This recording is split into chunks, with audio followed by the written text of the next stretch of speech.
હમણાં જે લોકસભાની સામાન્ય ચૂંટણીઓ આવી રહી છે 2024ની અંદર, તો ગુજરાતની પણ જે સીટો છે લોકસભાની એ લડાવવા માટે અમે અમારી કમિટી બોલાવીને નક્કી કર્યું છે.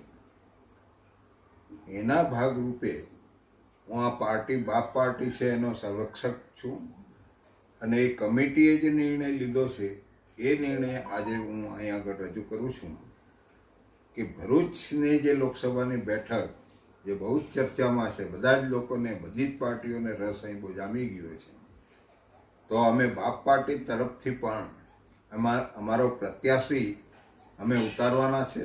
ના એનું નામ છે દિલીપભાઈ છોટુભાઈ વસાવા.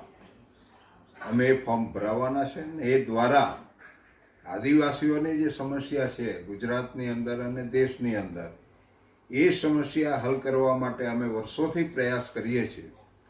આજે પણ અમે બાપ પાર્ટી બનાવીને આ પ્રયાસ અમારો ચાલુ રાખવાના છે ને એના ભાગરૂપે ગુજરાતમાં ઘણી જે સીટો છે એના પર અમે પ્રત્યાશી મૂકવાના છે.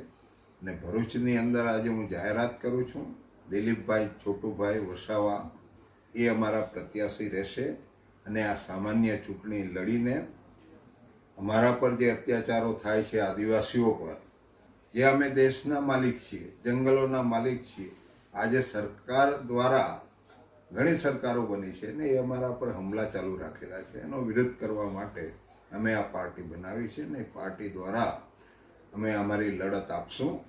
અમારા જે હક અધિકાર છે, જે સંવિધાનિક અધિકાર છે, એને લેવા માટે અમે આ ચૂંટણી દ્વારા પ્રયાસો કરશું, અમારો અવાજ બુલંદ કરશું. એટલે આ નામની હું આજે જાહેરાત કરું છું. ડિસિઝન ન્યૂઝના બીજા વિડીયો જોવા માટે ચેનલ સબસ્ક્રાઇબ કરો અને બેલ આઇકન બટન પર જઈ ક્લિક કરો. સ્વતંત્ર અને આઝાદ પત્રકારત્વની મદદ કરવા નીચે આપેલા થેન્ક્સ બટન પર જઈ ક્લિક કરો. મદદની કિંમત નિશ્ચિત કરો અને ડિસિઝન ન્યૂઝની આ સફરમાં અમારા સાથી બનો.